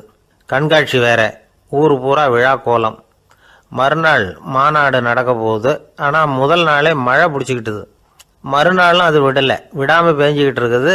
காமராசர் காலையிலேருந்து பல்வேறு நிகழ்ச்சிகளில் கலந்துக்கிட்டு சாயந்தரமாக கடம்பூருக்கு வந்து சேர வேண்டியவர். மழை பேஞ்சிக்கிட்டு இருக்கிறதுனால நிகழ்ச்சி ரத்தாயிடுமோ என்னமோ அப்படின்னு எல்லாரும் சந்தேகப்பட்டுக்கிட்டு இருக்கிறாங்க. அவர் கோவில்பட்டி பயணிகள் விடுதியில் இருக்கிறார். கடம்பூர்லேருந்து சில பேர் போய் அவரை சந்திக்கிறாங்க. மழை பெஞ்சிக்கிட்டு இருக்குதே, என்ன செய்யலாம் அப்படின்னு கேட்குறாங்க. மழை பெஞ்சா நல்லது தானே, அதுக்காக மாநாட்டை எதுக்காக ரத்து செய்யணும்? ஆசிரியர்கள் எவ்வளவு கஷ்டப்பட்டு ஏற்பாடு பண்ண மாநாடு, கட்டாயம் வந்துடுறேன் அப்படின்னாராம் காமராசர். உடனே புறப்பட்டார். மழையை பொருட்படுத்தாத மக்கள் கூட்டம். அது கலையாமல் காத்துக்கிட்டு இருக்கிறாங்க அவ்வளோ பேரும். தலைவர் வந்துட்டார்னு தெரிஞ்சது ஜனங்களுக்கு ஏகப்பட்ட உற்சாகம். ஜனங்கள் அவ்வளவு உற்சாகமாக வரவேற்றாங்க. மாநாடு ஆரம்பமாச்சு. மலர் மாலைகள் மலை மாதிரி குவிய ஆரம்பிச்சுட்டுது. வரிசையாக ஒவ்வொரு கல்வி நிலையம் சார்பாகவும் வரவேற்பு பத்திரம் வாசித்து கொடுக்குறாங்க. என்ன வாசிக்கிறாங்கங்கிறத காமராசர் கூர்ந்து கவனிக்கிறார். ஏகப்பட்ட புகழ் மொழிகள், ரொம்ப பாராட்டி புகழ்ந்து என்னென்னமோ வாசிச்சுக்கிட்டு இருக்கிறாங்க. கொடை வள்ளலே, குணக்குன்றே, மலையே, கடலே, இப்படி தமிழ் மொழியில் பாராட்டுறதுக்கு எத்தனை வார்த்தைகள் உண்டோ அத்தனையும் அதில் சேர்த்துருக்குறாங்க. காமராசர் பொறுமை இழந்துட்டார். போதும் போதும், உங்கள் எல்லாரையும் பார்த்து 2 வார்த்தை பேசிவிட்டு போகிறதுக்காக தான் நான் வந்திருக்கிறேன். எல்லாரும் மழையில் சிரமப்பட்டு நின்றுக்கிட்டு இருக்கிறீங்க. இப்படி என்ன புகழ்ந்து படிச்சுக்கிட்டே இருந்தால் எப்படி அப்படின்னாராம். அதுக்கப்புறம் பேசி முடிச்சிருக்கிறார். மாநாட்டு நிகழ்ச்சிகள் முடிஞ்சதும் இன்னொரு நிகழ்ச்சியில் கலந்துக்கிறதுக்காக புறப்பட்டாராம். ஒரு திறந்த ஜீப்பில் அவரை ஊர்வலமாக அழைச்சிக்கிட்டு போயிருக்கிறாங்க. தெருவில் 2 பக்கமும் ஏகப்பட்ட கூட்டம். அங்கங்கே ஜீப்பை நிறுத்தி ரோஜா மாலை, ஜருக மாலை இப்படி போட்டுக்கிட்டே இருக்கிறாங்க. அதையெல்லாம் அப்படி அப்படியே வாங்கி அங்கங்கே நின்றுக்கிட்டு இருந்த குழந்தைகள்கிட்டையும் தாய்மார்கள்கிட்டையும் கொடுத்துக்கிட்டே போகிறார். அந்த சமயத்தில் கூட்டத்துக்கு அப்பால் ஒரு பெரியவர் கையில் ஒரு மல்லிகை சரத்தோடு நின்றுட்டு இருக்கிறார். அவரால் முண்டி அடிச்சுக்கிட்டு முன்னால் வர முடியல. காமராசர் இதை கவனிக்கிறார். அவ்வளவுதான். உடனே நிறுத்தப்பா வண்டியை அப்படிங்கிறார். ஜீப்பு நிற்கிது. டிரைவரை பார்த்து, அதோ பார், அங்கே ஒருத்தர் நிற்கிறார் பார், அவரை இங்கே அழைச்சிட்டு வா அப்படின்னாராம். கூட்டம் வழி விடுது. அந்த பெரியவரை கிட்டத்தில் அழைச்சிட்டு வர்றாங்க. காமராசர் அவரை பார்த்து, வாங்க வாங்க, நல்லா இருக்கீங்களா அப்படின்னு சத்தம் போட்டு உற்சாகமாக விசாரிக்கிறாராம். பெரியவர் கண்களில் கண்ணீர், பேச்சு வரல. மல்லிகை சரத்தை அவருக்கு போடுறார். கொஞ்ச நேரம் அவர்கிட்ட பொறுமையாக பேசிக்கிட்டு இருந்துட்டு அவரை அனுப்பி வைக்கிறார் காமராசர். பெரியவர் போனதுக்கு அப்புறம் காமராசர் பக்கத்தில் இருந்தவங்க கிட்ட சொல்கிறார் அந்த பெரியவரை பற்றி. அந்த காலத்தில் ரொம்ப கஷ்டப்பட்டவர் இவர், ஜெயிலுக்கு போனவர் அப்படின்னு ரொம்ப உருக்கமாக நெகிழ்ந்து போய் சொல்கிறார். இதில் ஒரு விஷயத்தை கவனிங்க. தன்னை புகழ்ந்து படிக்கப்பட்ட வாழ்த்து மடலை படிக்க வேணாம்னு தடுத்து நிறுத்தினார். எங்கேயோ ஒரு மூலையில் கையில் ஒரு 4 முழம் மல்லிகை சரத்தோடு ஒதுங்கி நின்றுக்கிட்டு இருந்த அந்த தொண்டரை அவ்வளவு பெரிய கூட்டத்துக்கு நடுவுலையும் தேடி கண்டுபிடிச்சி கிட்டத்தில் கூப்பிட்டு அவர் கொடுத்த அன்பு மாலையை வாங்கி கழுத்தில் போட்டுக்கிட்டார். அதுதான் காமராசர். தோல்விகள் கூட அவரை கொஞ்சம் கூட பாதித்ததில்லை. ஒரு பொது தேர்தலில் அவர் தோற்று போகிறார். தொண்டர்கள்லாம் அழறாங்க. அதில் ஒருத்தர் மெதுவாக காமராசர்கிட்ட போய், என்ன தலைவரே, நீங்கள் கூட தோற்று போயிட்டீங்களே அப்படின்னு கலக்கமாக சொல்லியிருக்கிறார். அதுக்கு காமராசர், நான் கூட தோற்று போகிறதுக்கு பேர் தான்ப்பா ஜனநாயகம் அப்படின்னாராம். என்னுடைய நீண்டகால நண்பர் ஒருத்தர் வருஷம் தவறாமல் திருநள்ளாறு அப்படிங்கிற திருத்தலத்துக்கு போயிட்டு வர்றது வழக்கம். அங்கே என்ன சார் விசேஷம்னு கேட்கறது உண்டு. என்ன இப்படி கேட்குறீங்க? சனி பகவான் நலன் விருப்பப்படி அங்கே தானே எழுந்தருளி இருக்கிறார். அவரை போய் பார்த்து ஒரு கும்பிடு போட்டுட்டு வந்தா நம்ம பிடிச்சிருக்கிற சனியெல்லாம் விலகும் அப்படிம்பார். சத்தம் போட்டு சொல்லாதீங்க சார், வீட்டில் வேற யார் காதிலையாவது இது விழுந்துற போது அப்படின்னு சொல்கிறது உண்டு வர்றவங்க. இப்போது நான் சொல்கிறதுல உள்ள நியாயத்தை புரிஞ்சுக்கிட்டு அவரும் கொஞ்சம் எச்சரிக்கை உணர்வோடு நமக்கு நன்றி சொல்லுவார்னு வச்சுங்களேன். அதாவது பார்வை மூலமாகவே. அந்த நண்பருக்கு ஆன்மீக விஷயங்களில் அதிக ஈடுபாடு உண்டு. அப்பப்போ சில புராண கதைகளை எல்லாம் சொல்கிறது உண்டு. ரொம்ப சுவாரஸ்யமாக இருக்கும். எப்போவுமே புராண விஷயங்களையெல்லாம் அறிவியலுங்கிற தராசில் வச்சு எடை போட்டுட்டு இருக்கக்கூடாது. அப்படி பார்த்தா அதெல்லாம் நம்ப முடியாத வெறும் கற்பனைகளாக தோணும், மூட நம்பிக்கைகளாகவும் தெரியும். புராணங்களை புராணங்களாகவே புரிஞ்சுக்கிறவங்களுக்கு அதெல்லாம் அர்த்தமுள்ள செய்திகளை உள்ளடக்கி இருக்கிறதாக தெரியும். அந்த வகையில் தான் இந்த நண்பரும் நிறைய செய்திகளை சொல்கிறது உண்டு. சனியை போல கொடுக்குறவனும் இல்லை, சனியை போல கெடுக்கிறவனும் இல்லை அப்படின்னு சோதிடர்கள் சொல்லுவாங்க. நாம் ஏதாவது ஒரு வம்புல மாட்டிக்கிட்டா பிடிச்சது சனி அப்படிங்கிறோம். ராவணன் எப்பேற்பட்ட வீரன், அவனே சனி பார்வைப்பட்டது தானே சங்கடப்பட ஆரம்பித்தான் அப்படின்னார் நண்பர். அது எப்படிங்கன்னு கேட்டேன். அவர் சொல்ல ஆரம்பித்தார், இந்த ராவணன் இருக்கானே நவ கிரகங்களையும் பிடிச்சி கொண்டுட்டு வந்து தன்னுடைய சிம்மாசனத்தில் அப்படியே படிகளாக போட்டு வச்சுட்டானான், ஒவ்வொரு படியாக. பாவம் அந்த 9 தேவதைகளும் ஒவ்வொரு படியாக குப்புற கிடக்குறாங்க. நவக்கிரகம் நம்மளை ஆட்டி படைக்குதுன்னு நாம் சொல்லிட்டு இருக்கிறோம். ஆனால் அந்த நவக்கிரகங்களை ராவணன் எப்படி வச்சுருந்தான் பாருங்க. எல்லாரையும் சிம்மாசனத்துக்கு பக்கத்தில் படிப்படியாக போட்டு வச்சிருக்கிறான். காலை அது மேலே வச்சு தான் ஏறி போகணும். வேற வழி இல்லாமல் எல்லாரும் குப்புற விழுந்து கிடக்குறாங்க. ராவணன் வந்து ஒவ்வொரு தடவையும் இவங்க முதுகில் அடி வச்சு ஏறி தான் அந்த சிம்மாசனத்துக்கு போகிறது வழக்கம். இப்படி நடந்துக்கிட்டு இருக்கிறது நாரதர் கண்ணில் போட்டுட்டு தான். அவர் சும்மா இருப்பாரா? யோசனை பண்ணார் என்ன செய்யலாம் அப்படின்னு. ஒரு முடிவு பண்ணிட்டு நேராக ராவணன் கிட்ட போனாராம். ராவணா, நீ வந்து நவக்கிரகங்களை பிடிச்சி கொண்டாந்து உன்னுடைய சிம்மாசனத்துக்கு படிகளாக போட்டு வச்சிருக்கிற, அது உன்னுடைய வீரத்தை காட்டுது. இருந்தாலும் ஒரு விஷயத்த நீ யோசிச்சு பார்க்கணும். ஒவ்வொரு தடவை நீ சிம்மாசனத்துக்கு போகும்பொழுதும் நவக்கிரகங்களின் முதுகல் அடி வச்சு நீ ஏறி போற, அது உனக்கு பெருமை கிடையாது. அவங்களுடைய மார்புல அடி வச்சு ஏறி போகணும், அதுதான் உனக்கு பெருமை அப்படின்னாராம். இவர் சொல்றதும் சரிதானே அப்படின்னு யோசிச்சிருக்கான் ராவணன். உடனே குப்புற கிடந்த நவக்கிரகங்களை திருப்பி மல்லாக்க போட்டான். அவங்க மார்புல அடி வச்சு மேலே ஏறி சிம்மாசனத்துக்கு போனானா. அப்படி போயிட்டு இருக்கும் பொழுது சனி பகவானின் பார்வை அவன் மேலே பட்டுதான். அவ்வளவுதான். என்னாச்சு தெரியுமா? சூர்பனகை தேடி வந்தா. சீதையோட அழகை பற்றி தன்னுடைய அண்ணங்கிட்ட சொல்ல ஆரம்பிச்சுட்டா. விவகாரம் ஆரம்பமாயிட்டது. அதுதான் சனியினுடைய வேலை அப்படின்னு சொல்லி இந்த கதையை சொல்லி முடிச்சார் என்னுடைய நண்பர். ஆக சனியின் பார்வை வந்து நம்ம பேல படாமல் பார்த்துக்கிறது தான் நல்லதுங்கிறீங்க அப்படின்னு. ஆமாம் சார், இப்போ கூட நான் வந்து உங்கள் வீட்டுக்கு வந்திருக்கிறதே ஒருத்தருடைய பார்வை என் மேலே படக்கூடாதுங்கிறதுக்காகத்தான் அப்படின்னார். யாருங்க அதுன்னு என்னுடைய மாமனார் சார். அவசரத்துக்கு அவர்கிட்ட கொஞ்சம் கடன் வாங்கிவிட்டேன். நம்ம மாப்பிள்ளை தானேன்னு சொல்லி அவர் விட்டு கொடுக்கறதுக்கு தயாராக இல்லை. இன்னைக்கு இப்போ அவர் எங்கள் வீட்டுக்கு வரக்கூடிய நேரம், அதுதான் அவர் பார்வையிலேருந்து படாமல் தப்பிக்கலாங்கிறதுக்காக இங்கே வந்துட்டேன் அப்படின்னார். பார்வை படணும்னு இருந்தால் பட்டுத்தான் தீரும் போல இருக்கு அப்படின்னா. என்ன சார் சொல்கிறீங்கன்னார் ஒன்றும் புரியாமல். நீங்கள் இங்கே தான் வருவீங்கன்னு அவருக்கு ஏற்கனவே தெரியும் போல இருக்கு. அதனால் உங்களுக்கு முன்னாடியே உங்கள் மாமனார் இங்கே வந்துட்டார். அதுவும் அந்த பீரோவுக்கு பக்கத்தில் தான் பின்னாடி மறைஞ்சு நின்றுட்டு இருக்கிறார் அப்படின்னு. சீடன் வெளியூர் புறப்படுறதுக்கு தயாராக இருந்தான். ரொம்ப தூரம் போக போகிறான். திரும்பி வர நாளாகும். புறப்படுறதுக்கான ஆயத்த வேலைகளில் ஈடுபட்டிருந்தான். அந்த சமயம் பார்த்து இன்னொரு சீடன் அவங்கிட்ட வந்தான். நம்ம குரு உன்னை அழைச்சிட்டு வர சொன்னார் வா அப்படின்னு கூப்பிட்டான். இவன் உடனே புறப்பட்டு போனான். குருநாதரை பார்த்தான். அவர் காலில் விழுந்து வணங்கினான். வணங்கிவிட்டு எழுந்திரிச்சான். அவ்வளவுதான். குரு ஏதாவது உபதேசம் பண்ணுவாருன்னு எதிர்பார்த்தான். ஆனால் நடந்தது என்ன தெரியுமா? குரு அவனுக்கு ஓங்கி ஒரு அடி கொடுத்தார். எதிர்பாராம இந்த அடியை வாங்கினதும் அந்த சீடன் அதிர்ந்து போயிட்டான். பக்கத்தில் இருந்த மற்ற சீடர்களும் திகைச்சு போய் நின்றுட்டாங்க. அடி வாங்கின சீடனுக்கு மனசுக்குள்ள குழப்பம். நாம என்ன தப்பு பண்ணணும்? புறப்படுற நேரத்துல இப்படி குரு கிட்ட அடி வாங்குற மாதிரி ஆயிட்டுதே அப்படின்னு நினைச்சு மனசுக்குள்ள ரொம்ப வேதனைப்பட்டான். கொஞ்சம் துணிச்சலை வரவழைச்சுக்கிட்டு குருநாதர்கிட்டயே கேட்டுட்டான். சுவாமி, நான் என்ன தப்பு பண்ணினேன்?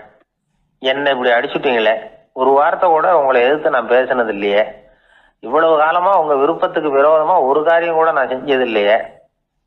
வந்ததும் வராததுமா ஒண்ணுமே சொல்லாம என்ன அடிச்சுட்டீங்களே. குருவே, நான் செஞ்ச குற்றம் தான் என்ன அப்படின்னு கண்ணீரோட பரிதாபமா கேட்டானா அந்த சீடன். ஆனா அந்த குரு முகத்துல கொஞ்சம் கூட கோபம் இல்லை. அவர் சிரிச்சுக்கிட்டே நின்றுகிட்டு இருந்தாராம். அதுக்கப்புறம் சொன்னாராம், என்னுடைய அருமை சீடனே, நீ ஒரு தவறும் பண்ணல. நான் உன்னை அடிச்சது நீ ஏதோ தப்பு பண்ணிவிட்டேங்கிறதுக்காக இல்லை. நீண்ட பயணம் போக போறேன். ஞாபகமா ஏதாவது கொடுத்து அனுப்ப வேணாமா? நீ ஞானம் பெற்ற பிறகுதான் திரும்பி வர போறேங்கிறது எனக்கு தெரியும். அதுக்கு பிறகு உன்னை வந்து அடிக்க முடியுமா? அதனால இப்ப கிடைச்சிருக்கிற இந்த வாய்ப்பை பயன்படுத்திக்கிட்டேன். அப்போதைக்கு இப்பவே அடிச்சுட்டேன், அவ்வளவுதான், வேற ஒண்ணும் இல்லை அப்படின்னாராம். குரு சிரிச்சுக்கிட்டே இப்படி சொல்றார்.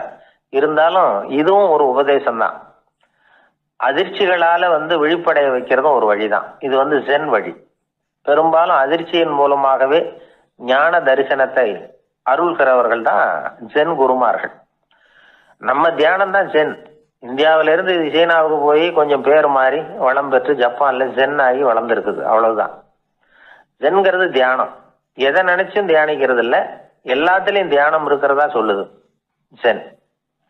பேசுறது, இருக்கிறது, நடக்கிறது, சாப்பிடுறது, சிரிக்கிறது, தூங்குறது, தொழில் செய்கிறது அல்லது சும்மா இருக்கிறது எல்லாமே தியானம் தான். சென்கிறது ஒரு சுய தரிசனம், தன்னைத்தானே அடையாளம் கண்டுகொள்கிறது தான் அது. இல்லாத எதையும் தேடி கண்டுபிடிக்கிறது இல்லை. சென் மார்க்கத்தை பத்தி ஓஷோ என்ன சொல்றாரு தெரியுமா? காணாமல் போன தன்னுடைய மூக்கு கண்ணாடி தன்னுடைய மூக்கின் மேல் இருப்பதை கண்டுகொள்வது போன்றது சென் அப்படிங்கிறார். நம்மால் இன்னொருத்தர் முகத்தை ரொம்ப நேரமா உத்து பார்த்துக்கிட்டு இருந்தார். என்ன பாக்குறீங்கன்னாரு அவரு. நீங்க போட்டிருக்கீங்களே மூக்கு கண்ணாடி, அதை தான் பாக்குறேன்னாரு இவரு. நீங்க அப்படி பாக்குறதுக்கு விசேஷ காரணம் ஏதாவது உண்டான்னு கேட்டார் இவர். உண்டுன்னார். என்னன்னு கேட்டார். நேத்திக்கு காணாம போன என்னோட மூக்கு கண்ணாடி அது அப்படின்னாராம் இவர். ஒருத்தர் ரொம்ப கவலையோட வந்தார். ஏன் இப்படி ஒரு மாதிரியா வர்றீங்க அப்படின்னு கேட்டேன். அவர் என்ன நிமிர்ந்து பார்த்தார். என்னை பார்த்து ஒருத்தன் பைத்தியம்னு சொல்லிவிட்டான் சார். அவன் அப்படி சொன்னதுக்கு அப்புறம் தான் நான் இப்படி ஆயிட்டேன்னாரு. அதுக்காக நீங்க பெருமைப்படுங்க, வருத்தப்படாதீங்கன்னு. அவருக்கு ஒன்னும் புரியல. அவரு என்ன ஒரு மாதிரியா பார்க்க ஆரம்பிச்சுட்டார். நான் உடனே ஓஷோ சொல்லி இருக்கிற சில கருத்துக்களை அவர்கிட்ட எடுத்து சொன்னேன். இத பாருங்க, இந்த உலகத்துல பல பெரிய மேதாவிகள்லாம் சாதாரண மக்கள் கண்ணுக்கு பைத்தியமா தான் தெரிஞ்சிருக்கிறாங்க அப்படின்னு விவரத்தை சொன்னேன். ஏன்னா மத்தவங்க மாதிரி அவங்க கவலைப்படுறது இல்ல, எதுக்கும் இறுக்கம் அடையறது இல்ல, சாவை கண்டு பயப்படுறது இல்ல, அற்பமான மகிழ்ச்சிக்கு ஆசைப்படுறது இல்ல. அவங்க முழுமையா வாழறாங்க. மத்தவங்களை இது பாதிக்குது. ஏன்னா இவங்களால அவங்க மாதிரி அலட்டிக்காம இருக்க முடியறது இல்ல. அதனால இருக்க ஆரம்பிச்சு விடுறாங்க. அவன் கிடக்குறான் பைத்தியக்காரன் அப்படின்னு சொல்லி அவங்களுக்குள்ளேயே ஆறுதல் அடையறதுக்கு முயற்சி பண்றாங்க. இதுதான் இன்னைக்கு உலகத்துல நாம பாத்துக்கிட்டு இருக்கிறது. ஆனா ஒரு உண்மை என்ன தெரியுமா? இந்த உலகத்துல பைத்தியக்காரர்களும் புத்தி சுவாதீனம் இல்லாதவங்களும் தான் மகிழ்ச்சியாவும் கொண்டாட்டமாவும் இருக்க முடியும். அதனால நமக்கெல்லாம் புத்தி சுவாதீனத்துடன் கூடிய ஒரு பைத்தியக்காரத்தன்மை இருக்கிறது நல்லதுதான். அப்படி இருந்தாதான் வாழ்க்கையை கொண்டாட முடியும். ஒரு மனநல மருத்துவமனையில ஒருத்தர் சிகிச்சைக்காக சேர்ந்திருந்தார். சேர்ந்து 1 வருஷம் ஆச்சு. தான் குணமாயிட்டோங்கிறது அவருக்கு தெரிஞ்சு போச்சு. டாக்டர் கிட்ட விவரத்தை சொன்னார். இது மாதிரி எனக்கு மனசுல தோணுதுங்க, நான் தெளிஞ்சுட்டேன் போல இருக்கு அப்படின்னு அவர் சொல்லியிருக்கிறார். அவரும் சொன்னார், நீங்க சொல்றது சரியாதான் இருக்கும், இருந்தாலும் உங்களை இங்கேயே வச்சிருந்து சில சோதனைகள்லாம் பண்ணி பார்த்துட்டு அதுக்கப்புறம் வீட்டுக்கு அனுப்புறோம் அப்படின்னார். சரிங்கன்னார் அவரு. அதே மாதிரி அவரை மேற்கொண்டு கொஞ்ச நாள் தங்க வச்சு சோதனைகள்லாம் பண்ணி பார்த்துட்டு இவர் சொல்றது உண்மைதான்னு தெரிஞ்சது. இவர் புத்தி சுவாதீனம் சரியா இருந்தது, இவர் நல்ல நிலைமைக்கு வந்துட்டாருங்கிறது டாக்டருக்கு புரிஞ்சுது. அதுக்கப்புறம் சரி, நீங்க சொன்னது சரி, இனிமே நீங்க வீட்டுக்கு போகலாம் அப்படின்னு சொல்லி அனுப்பி வச்சார். இவர் வீட்டுக்கு வந்துட்டார். அதுக்கப்புறம் இவர் தன்னுடைய அனுபவங்களை சொன்னாராம்.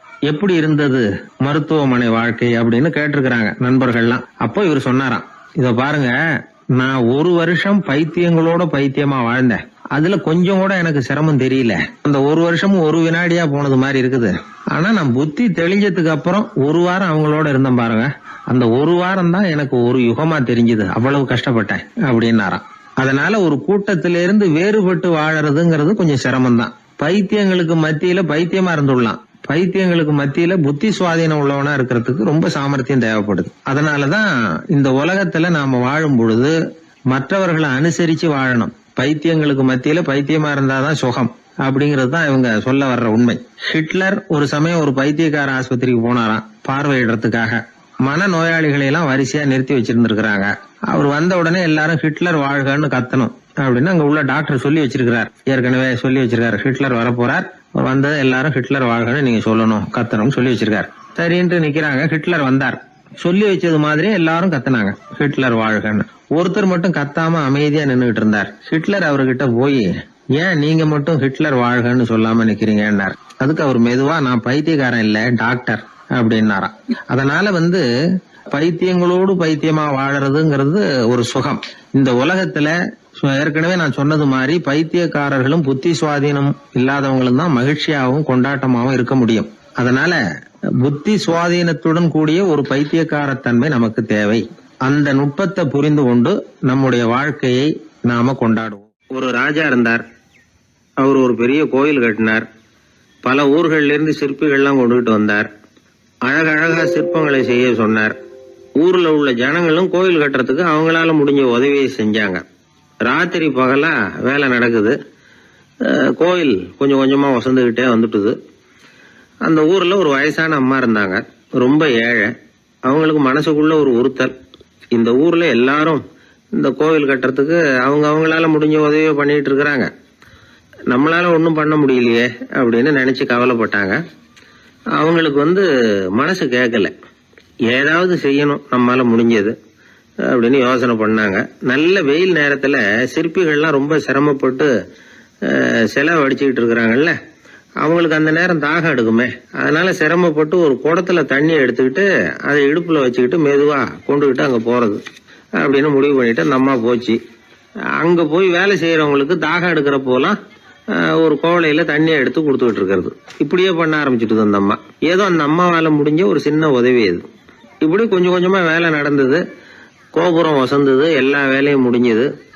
இனிமே கடைசியா கற்ப கிரகத்தின் மேல விமானம் அமைக்க வேண்டியதுதான் பாக்கி. அந்த வேலையும் ஆரம்பமாச்சு. அந்த சிற்பிகள்லயே அனுபவசாலியான ஒருத்தர் இந்த அம்மாவை தேடிட்டு வந்தார். பாட்டி, உங்ககிட்ட இருக்கிற ஏதாவது ஒரு பொருளை கொடுங்க, அந்த விமானத்துல வைக்கலாம் அப்படின்னு நாங்க நினைக்கிறோம் அப்படின்னார். இந்த அம்மாவுக்கு ஒன்றும் புரியல. ஏதாவது இருந்தாவில கொடுக்கலாம், எதுவும் இல்லையே, என்ன பண்றது யோசனை பண்ணாங்க. இத பாருப்பா, என்கிட்ட என்ன இருக்கு, இந்த வாசப்படியில கிடக்குது, இந்த கல்லு தான் இருக்குது, வேணும்னா இத எடுத்துட்டு போங்க அப்படின்னாங்க. உடனே அந்த கல்லை பேத்து எடுத்துட்டு போயிட்டாங்க அவங்க. அங்க போய் பார்த்தா என்ன ஆச்சரியம், அந்த விமானத்து உச்சியில கலசங்களை அமைக்கிறதுக்கான பிரம்ம எந்திரத்தை மூடுற கருங்கல் ஒண்ணு தேவையா இருந்தது. இவங்க எடுத்துட்டு போன கல்லு அதுக்கு ரொம்ப பொருத்தமா அமைஞ்சு போச்சு. ஏதோ அதுக்காகவே அளவெடுத்து செஞ்சது மாதிரி அமைஞ்சுட்டுது. அந்த கல்லையே அங்க அப்படியே பதிச்சுட்டாங்க. ஒரு வழியா கோவிலை கட்டி முடிச்சாங்க. அடுத்தது கும்பாபிஷேகம். அதுவும் ரொம்ப சிறப்பா கோலாகலமா நடந்து முடிஞ்சது. இவ்வளவையும் பார்த்த அந்த ராஜாவுக்கு மனசுக்குள்ள ரொம்ப பெருமையா இருந்தது. இவ்வளவு பெருசா இந்த கோவில் உருவாகிறதுக்கும் இவ்வளவு சிறப்பா இந்த விழா நடக்கிறதுக்கும் நாம தானே காரணம் அப்படின்னு மனசுக்குள்ள நினைச்சுக்கிட்டார். இப்படி நினைச்சுக்கிட்டே அன்னைக்கு ராத்திரி அரண்மனையில படுத்து தூங்கினார். உடனே ஒரு கனவு. ஆண்டவனே அந்த ராஜாவோட கனவுல வந்தார். ராஜா ஆண்டவனை வணங்கினார். இறைவா, உங்களுக்காக நான் கட்டி இருக்கிற கோவில் எப்படி இருக்குது, நல்லா இருக்குதா அப்படின்னு கேட்டார் ராஜா. அதுக்கு இறைவன் சொன்ன பதில் என்ன தெரியுமா, நீ கட்டின கோவில்ல அந்த கிழவியோட நிழல்ல நான் சுகமா இருக்கிறேன் அப்படின்னாராம். இப்படி சொல்லிவிட்டு கடவுள் மறைஞ்சுட்டார். கனவு கலைஞ்சது. ராஜா விசாரிச்சார், யார் அந்த கிழவி அப்படின்னு. எல்லாரும் விவரத்தை சொன்னாங்க. அப்பதான் ராஜா நினைச்சு பார்த்தார், இந்த கோவிலை நானே கட்டினதாக ரொம்ப பெருமைப்பட்டுக்கிட்டேன். ஆனா அந்த வயசான அம்மா வீட்டு வாசல்ல கிடந்த கல்லு அது இறைவனுக்கு சுகமான நிழல் கொடுக்கறதாக சொல்றாரு அப்படிங்கறத எண்ணி பார்த்தார். நான்கிற எண்ணம் நழுவி போயிட்டுதான். கோபுரம் எவ்வளவு பெருசுங்கிறது முக்கியம் இல்ல, குணம் எவ்வளவு பெருசுங்கிறது தான் முக்கியம். அந்த வயசான அம்மா நம்ம நாட்டுல வாழறது தான் நமக்கு உண்மையான பெருமை அப்படின்னு நினைச்சாராம் ராஜா. இந்த காலத்திலயும் ஒரு ஊர்ல ஒரு கோவில் கட்டினாங்க. எல்லா ஜனங்களும் அவங்களால முடிஞ்சதை செஞ்சாங்க. நம்மால ஒருத்தன் அந்த திருப்பணி குழு தலைவரை போய் பார்த்தான். நான் ஏதாவது ஒத்துழைக்கணுமா ஐயா அப்படின்னு ரொம்ப பணிவா கேட்டான். திருப்பணி குழு தலைவர் சொன்னார், இத பாருப்பா, இந்த கோவில் கட்டி முடிக்கிற வரைக்கும் உன்னுடைய ஒத்துழைப்பு எதுவும் தேவையில்லை. கட்டி முடிச்சு கும்பாபிஷேகம் ஆனதுக்கு அப்புறம் தான் உன்னுடைய ஒத்துழைப்பு ரொம்ப அவசியம் அப்படின்னார். அதுக்கப்புறம் நான் என்ன செய்யணும் சொல்லுங்கன்னா, இவன் இந்த சாமி சிலையை நீ திருடிட்டு போகாம இருக்கணும், அவ்வளவுதான் அப்படின்னாராம். ஒரு ராஜா இருந்தார்.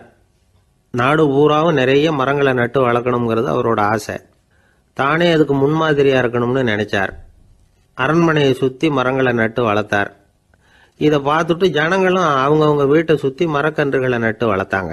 கொஞ்ச காலத்துல ஊரு பூரா பசுமையா மாறிச்சு. எல்லாருக்கும் சந்தோஷமா இருந்தது. இது ஒரு பக்கம் இருக்கட்டும். இப்ப நான் சொல்ல போற கதை வேற.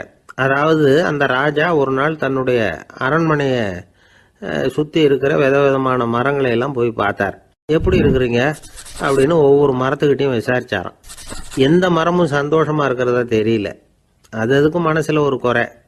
முதல்ல ஆலமரத்துக்கிட்ட போனார். அது சொல்லிச்சு, மண்ணா, நான் நல்லா பெருசா வளர்ந்துருக்கிறேன், அடர்த்தியா இருக்கிறேன், கிளையெல்லாம் நாலு பக்கமும் நல்லா படர்ந்து தான் இருக்குது, இருந்தாலும் எந்த பிரயோஜனமும் இருக்கிறதா தெரியல எனக்கு. என்னுடைய பழம்லாம் ரொம்ப சின்னதா இருக்குது, என் கண்ணுக்கு சரியா புறப்பட மாட்டேங்குது.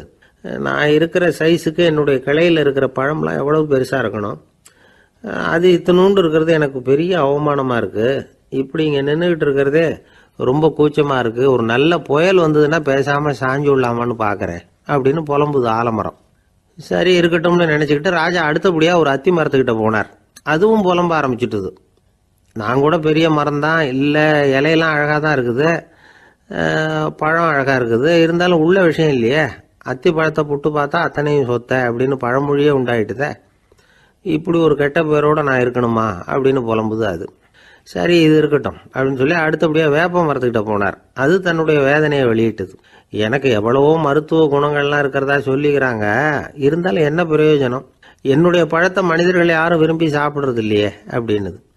ராஜா அடுத்தாப்புல இருந்த ஒரு பனை மரத்துக்கிட்ட போனார். நான் நல்லா உயரமாக தான் வளர்ந்துருக்கிறேன், மற்ற மரங்கள்லாம் என்னை அண்ணாந்து தான் பார்க்கணும், இருந்தாலும் என்கிட்ட நிழலுக்காக யாரும் ஒதுங்கிறது இல்லையே அப்படின்னுது. என்ன இது எல்லா மரமும் இப்படி திருப்தி இல்லாமல் இருந்துகிட்டு இருக்குதே அப்படின்னு நினச்சிக்கிட்டே ராஜா அடுத்தபடியாக அங்கே இருந்த ஒரு பைன் மரத்துக்கிட்ட போனார். அழகாக உயரமாக பசுமையாக தான் இருந்தது, ஆனால் பழமோ பூவோ கிடையாது. அதை நினச்சி அது வருத்தப்பட்டுக்கிட்டு இருக்குது. ஓக் மரம் அது ஒன்று நின்றுட்டு இருந்தது. அது என்ன சொல்லிச்சுன்னா, இலையுதிர் காலத்தில் என் மேலே இருக்கிற எல்லா இலைகளும் உதிர்ந்து போடுது, முடி கொட்டின மனிதர்கள் மாதிரி மொட்டையாக நான் நிற்க வேண்டி இருக்குது, என்ன வாழ்க்கை இது அப்படின்னு சொல்லி அழுத்துக்கிட்டது. சரி புளிய மரம் என்ன சொல்லுது பார்ப்போம்னு அதுகிட்ட போனால், என்னுடைய நிழலில் யாருமே தங்க மாட்டாங்க, உடம்புக்கு சூடுன்னு ஒதுங்கி போயிடுவாங்க, அடிமரத்தை பார்த்தீங்கன்னா பட்டையெல்லாம் உறிஞ்சி பார்க்கறதுக்கே கேவலமாக இருப்பேன் அப்படின்னுது அது. முருங்கை மரம் என்ன சொல்லிச்சு தெரியுமா, என்னுடைய இலை காயெல்லாம் சாப்பிட்றவங்களுக்கு சத்து கொடுக்கறது வாசம்தான், ஆனால் என் உடம்புல சத்தே கிடையாது, கொஞ்சம் வேகமாக காற்று அடிச்சதுன்னா முறிஞ்சி விழுந்துடுறேன், என்ன வாழ்க்கை இது அப்படின்னு சொல்லி அது வருத்தப்பட்டது. ராஜா யோசனை பண்ணார், என்ன இது மரங்கள் பூமியின் வரங்கள்னு சொல்கிறோம், மழை பெய்யறதுக்கு அதுதான் காரணம், பூமி செழிப்பாக இருக்கிறதுக்கும் அதுதான் காரணம், வீடு கட்டுறதுக்கு மரம், நாற்காலி செய்ய உபயோகப்படுத்துறதுக்கும் அதுதான் உபயோகப்படுது, மனுஷனுக்கு வேண்டிய ஆகாரங்களையும் கொடுக்குது, இப்படிலாம் இருந்தும் எல்லா மரமும் நிம்மதி இல்லாமல் இருந்துகிட்டு இருக்குதே அப்படின்னு நினைச்சார். அப்போ அங்கே இருந்த ஒரு மகிழ மரம் அவர் கண்ணில் பட்டுது.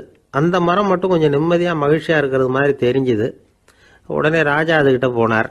உனக்கு மனசில் எதுவும் குறை இல்லையான்னு கேட்டார். இல்லை, நான் சந்தோஷமாக தான் இருக்கேன்னு அந்த மகிழ மரம். அப்படியான்னு ஆச்சரியமாக கேட்டார் ராஜா. ஆமாம் அண்ணா, இந்த இடத்துல நீங்கள் ஒரு முருங்கை மரத்தையோ வேப்ப மரத்தையோ கூட நட்டிருக்கலாம், ஆனால் இந்த இடத்துல நடுறதுக்கு என்ன தேர்ந்தெடுத்திருக்கிறீங்க, அதுவே எனக்கு பெருமை, அதுவே எனக்கு திருப்தி அப்படின்னு தான் மகிழ மரம். மகிழ மரம் சாதாரணமாக தான் இருக்கும், இளம் மஞ்சள் நிறத்தில் பூக்கள், அது காய்ந்தும் மனம் வீசும். மகிழ மரம் மாதிரி மன திருப்தியோடு வாழறதுக்கு நாம் கற்றுக்கணுமா. நாம் இந்த உலகத்தில் ஒரு நாயாவோ நரியாவோ கூட பிறந்திருக்கலாம், மனுஷனாக பிறந்திருக்கிறோம், அதுவே பெருமை தானே. இந்த நிறைவு தான் மகிழ்ச்சியின் ரகசியம். ஒரு பையன் அப்பா கிட்ட போய், அப்பா நீங்கள் இந்த உலகத்தில் ஒரு மனுஷனாக பிறந்தது என்னோட அதிர்ஷ்டம் நானா.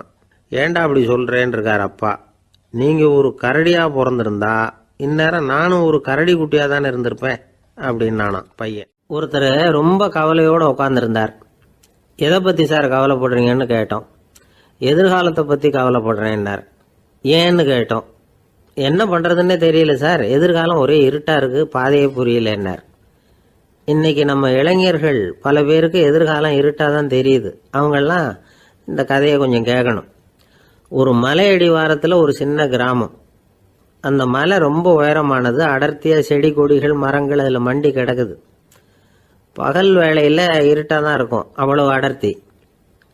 அந்த மலை உச்சியில் ஒரு கோவில். நாள் ராத்திரியே புறப்பட்டாதான் காலையில் அந்த கோயிலுக்கு போய் சேர முடியும். கிராமத்து இளைஞன் ஒருத்தன் அந்த மலை உச்சிக்கு போக வேண்டியிருந்தது.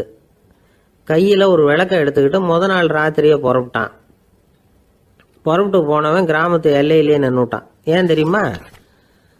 அவன் கையில் இருந்த விளக்கோட வெளிச்சம் 10 அடி தூரத்துக்கு தான் தெரியுது. அது வரைக்கும் தான் பாதை தெளிவாக இருக்குது, அதுக்கு அப்பால எல்லாம் ஒரே இருட்டாக இருக்குது, பாதை புரியல.